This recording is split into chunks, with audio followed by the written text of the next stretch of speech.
What's new? Anything good? Aches and pains. Aches and pains.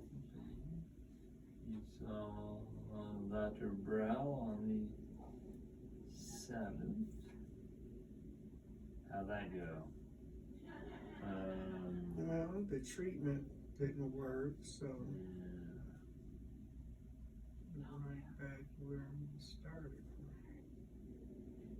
And then change chemo.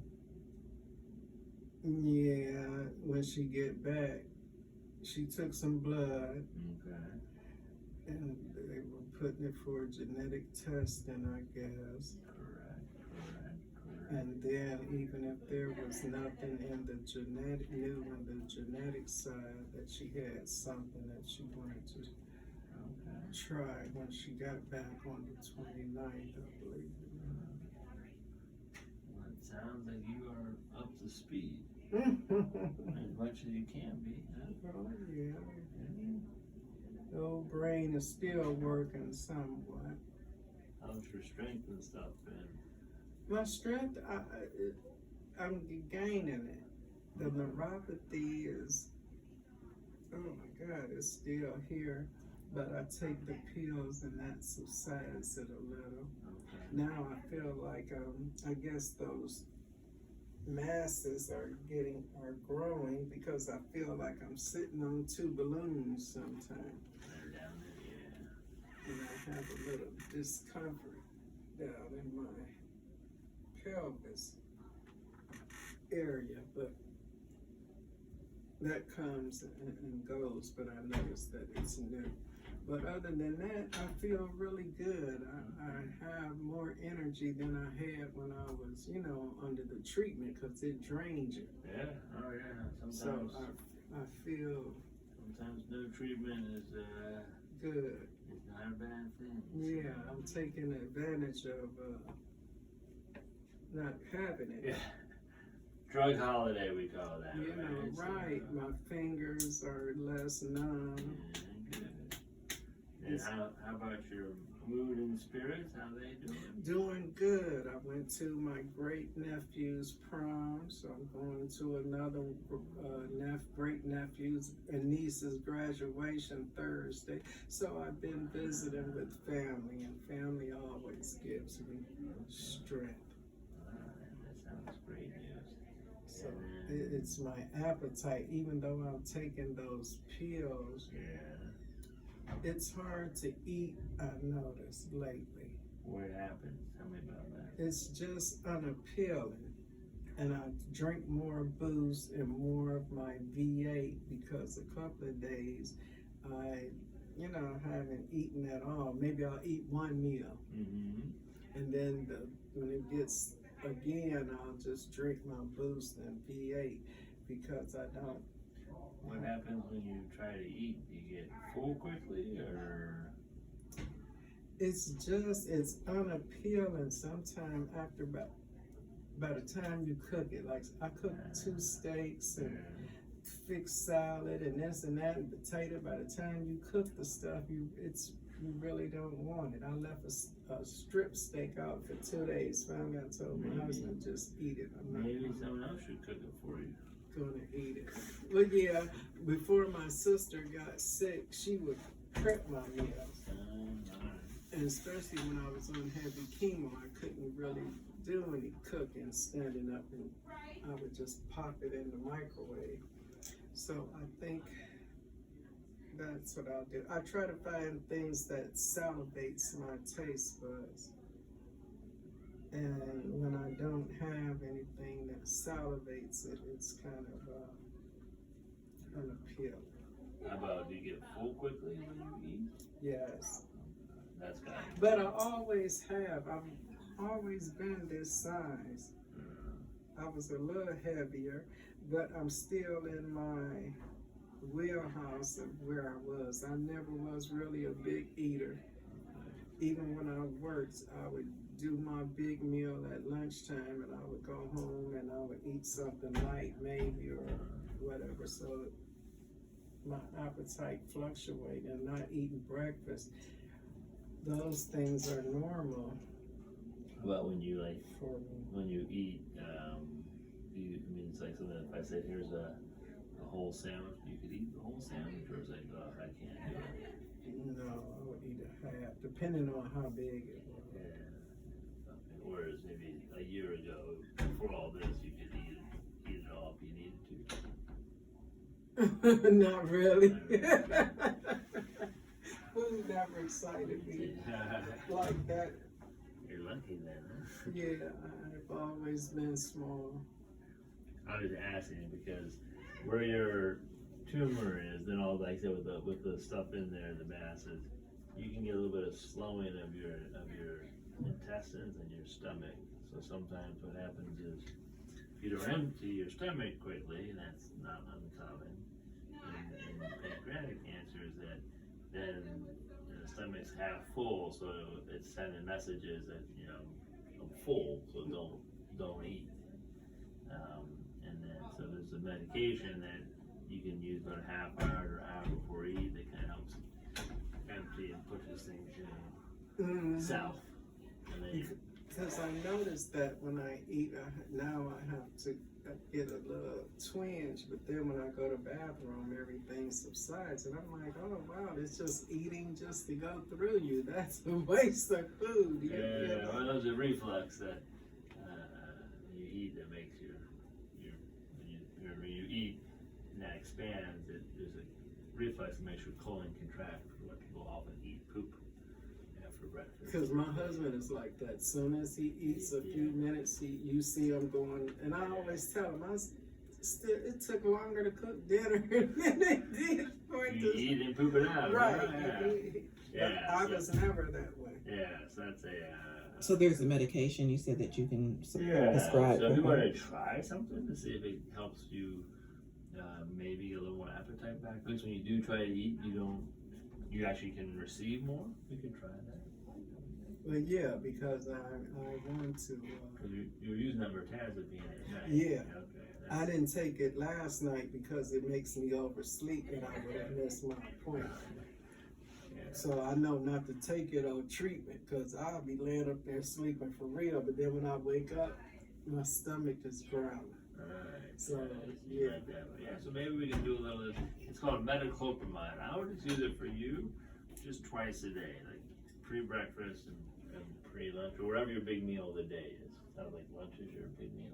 It would be lunch or dinner because Okay. I'm not much of a breakfast. Yeah, I haven't had bacon and eggs in a while because it just.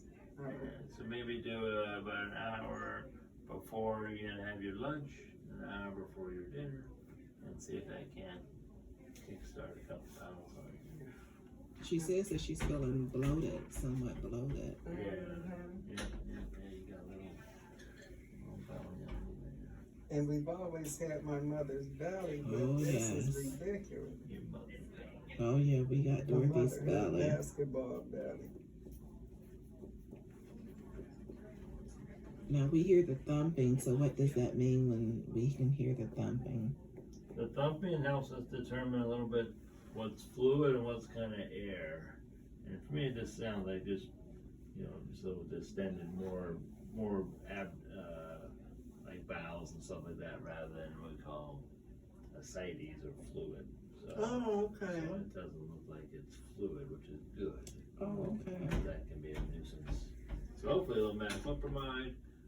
I'm not used to people touching on my belly. It Don't felt worry about kind of Yeah, it funny. is hard. I don't like to get be paid to touched touch either. people. Put 2 hands at that. Yeah, don't worry about it. It's free. I'm not used to people touching my I fat most people don't come from. My wife's like, don't touch my stomach. I'm like, Right. Come on. Cut you around here. Yeah. Don't get that fat roll, you know. So did Dr. Burrell, did she mention to you about speaking to the surgeon to get, I'm going to call it a shunt, may not be a shunt, to raise up her, I guess, the masses that's on her kidneys? She did not mention anything. She mentioned it in the note about the Are these things gonna buzz? no, not at all, not at all. So. Oh, okay. see how she wants to I address don't it. want them busting inside of it. We're not How big will they get? as big as your head. No. Not much room in there. I've never had No. children. Oh, there you go. Yeah. It's not as much room as kids. Let me just see.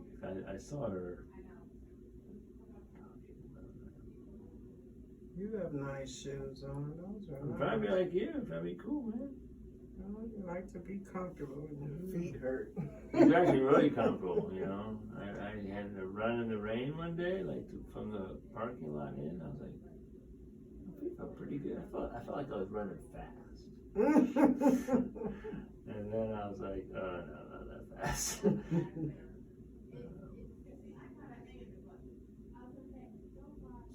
Pro was just on the 9th. Wow, we went from pen and pencil to phone. Yeah, there's so much on this darn phone. So.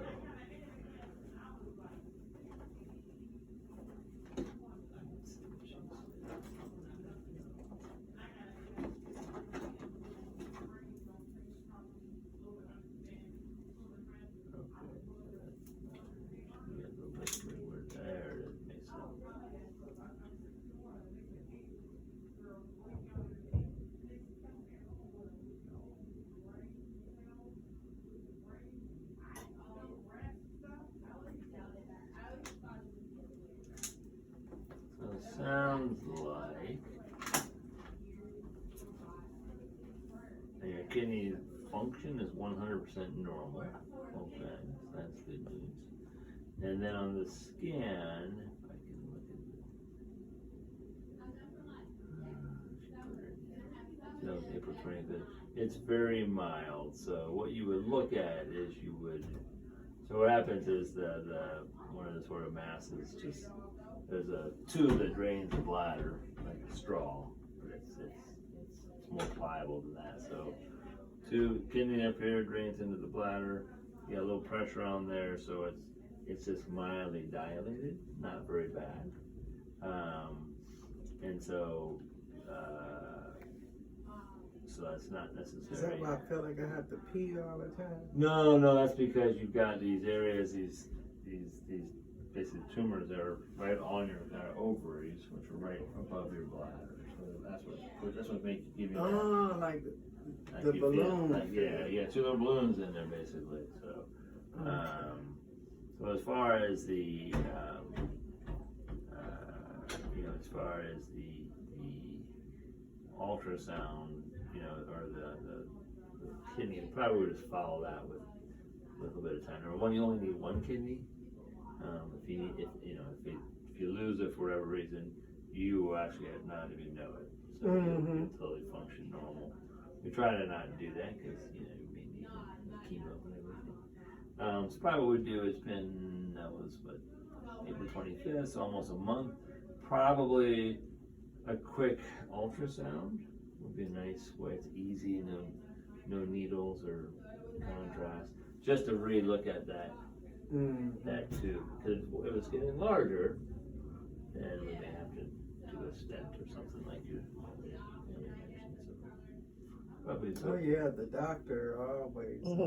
I'm always reading.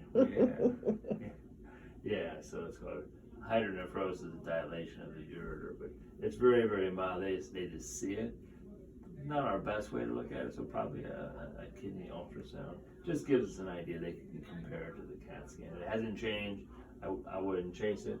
If it's gotten bigger, then we got to figure out. Right now, until you get on a new treatment, things unfortunately are probably just going to keep slowly growing.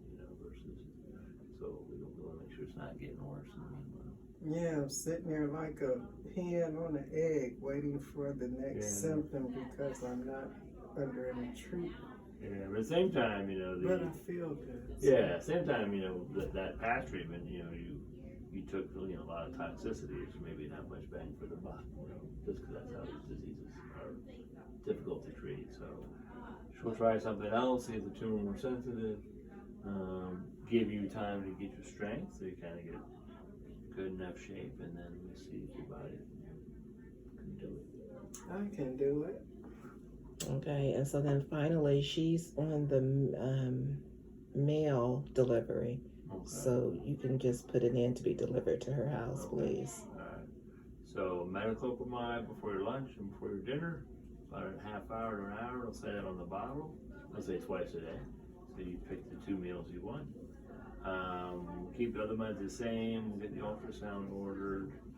And then we'll see where we go. Alright. Yeah, I feel good. And Name I of the game. appreciate being off of chemo with this tiredness. I'm enjoying having strength. Yeah. I mean, if you look at, Feeling good. I don't know if I drew you guys this picture when you first came in. If you look at this cancer as a disease, okay, so cancer as a disease is all energy. It's an energy disease. So, so if you look at it that way, so E for energy. So 100 is, Martina, the MTA's running around all day, energetic, laughing, blah, blah, blah. And 0 is we're out of gas, end of our lives. We're just ended. The tank is now empty. And this is time. So here you are, stage 4 disease, but, looking good, getting around, taking care of yourself. So you're not 100. Let's just give you whatever, 70, 60, 70%. And you can, chug along pretty good. When people start to get sick from cancer, what happens is generally they just lose their strength in about 2 months. So 2 months, maybe 3 months. But they just kind of hit this slide where every week or two they're like, a bush, I just don't have it, and then 2 weeks more later, and so if you've ever seen anybody who's actually died from cancer, they're doing okay, and they kind of fall off this sort of slide. So the classic is like 4 to 6 weeks. So I hate Metro. My mom was fine. She went in there, diagnosed, and in 4 to 6 weeks she was gone. So my dad diagnosed with thyroid cancer 6 weeks later. He was gone.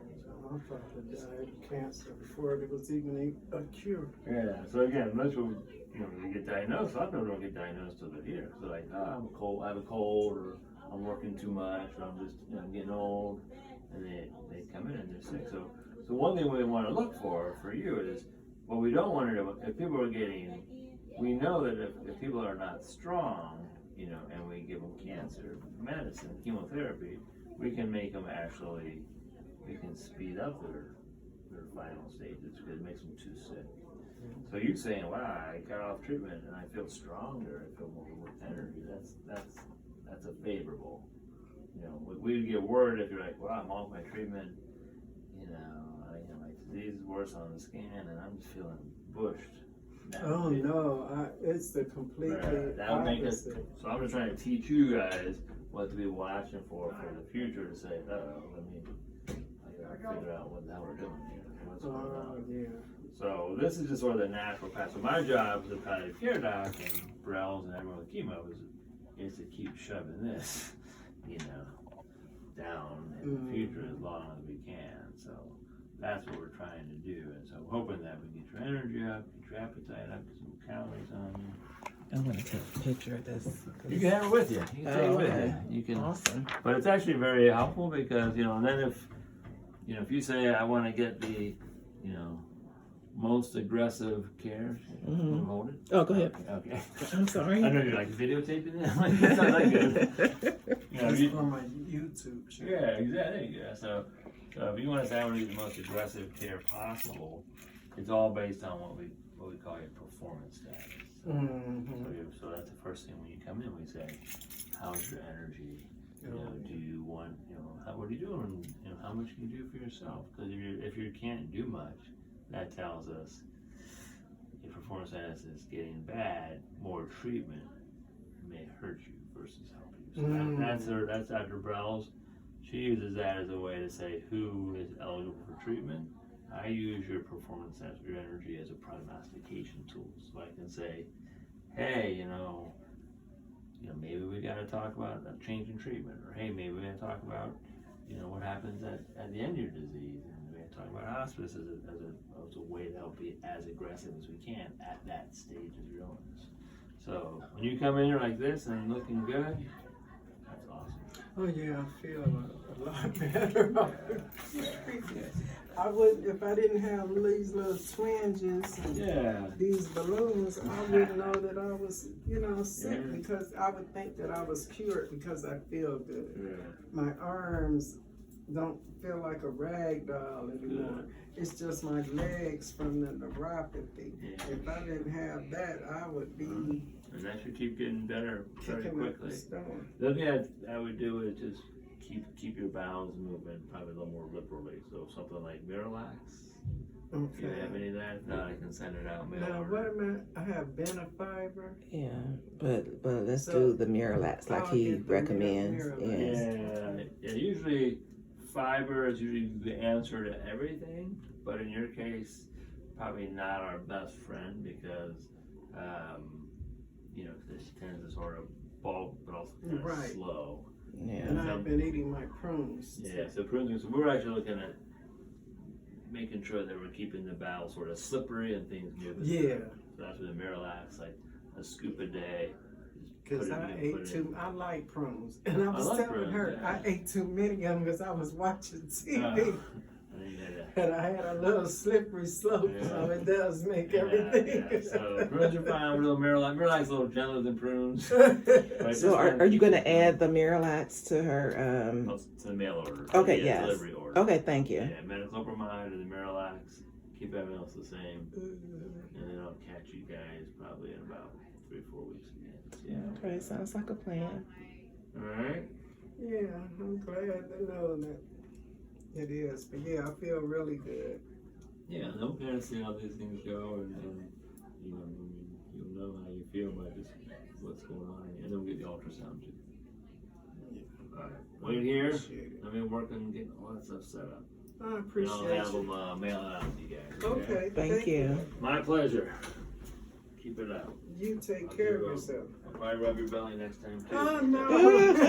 Just to warn you. That was Just so you can. I was examining you. uncomfortable. Right. Yeah. There's a difference. Yeah, that's right. Exactly. I didn't think about it like that. I just think about he grabbed my fat roll. I didn't think about that one time. I'm like, wow, she's so skinny. So you're good. All right, I'll get you set up. Thank you. Okay, so how do you feel? I feel good knowing that Here, I'm going to give you this. I feel good knowing You need to that put this up at your records. that I'm good on the chart. Yeah. My energy level. Because he said is most high. people come when they're past that, mark. I feel really good. And I am going to the bathroom more, and it kind of scared me too. And I'm like, man, I've been doing a lot. Remember every time I talked to you, I just got off the bathroom. I was like, oh my goodness. right. So I'm glad to know that that was a good thing.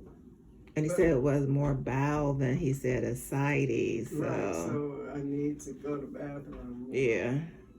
Okay, so just get your right. So just get your little newspaper or phone and just sit in there. Now don't sit until your legs. Right. Doing I'm a smart dude. Right.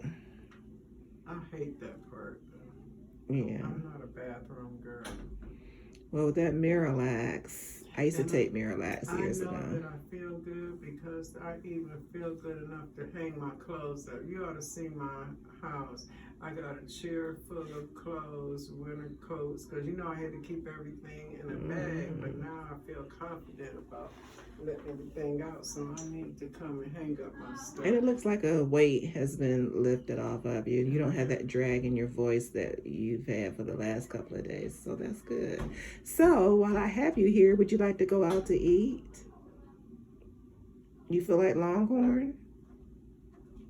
You gotta see what I got on my card. I didn't ask you that. I asked you, did you feel like...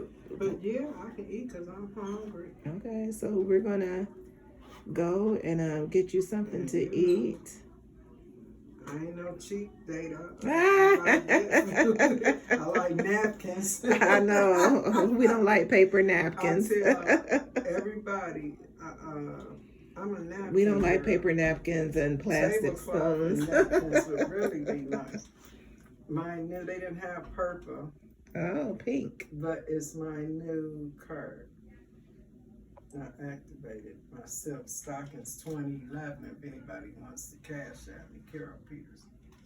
That's right. But I've been low, and I need to get on my YouTube channel. You know, I got some personal difficulties where I haven't been on as far as plugging up everything. And if anyone has any ideas about the best microphones, please put in the comments below and help us, to find what equipment we need. I like to say congratulations to all my prom goers and my graduates. Yay, yay, especially my men.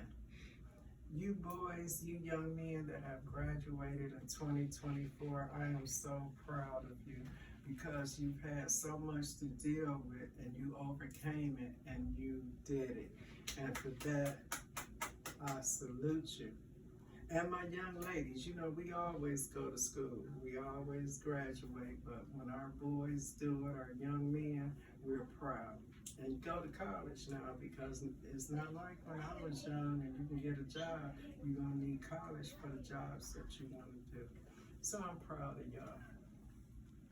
I'm proud of y'all. And to all my ones who just got diagnosed with cancer, it's not a death sentence. You've just been a setback. Even those of you who are in the later stages, stage 4, I've been living with cancer for a few years now. And knock on wood, somewhere I'm gonna be living, a little longer. We all got a death sentence. It's just that when you have a disease, it puts fear in you. But everybody got something unknown. From the time you're born, there's your date. Everything that happens to you just about is already predicted from the time you're born, except for the things that you force on and make happen on your own. But I believe that from the day you're born, the Lord already knows what's happening to you. And this is what it is. I'm up for the fight until I can't fight no more. And I suggest you do the same thing. You keep living until you don't. That's what everybody else do. Live until you don't. Matter of fact, that's the lesson. I have to talk to somebody who just found out that they have cancer that's close to me, and I didn't know what to say. Now I know what to say. You live until you don't. But until I get back on my YouTube page, I'll holler.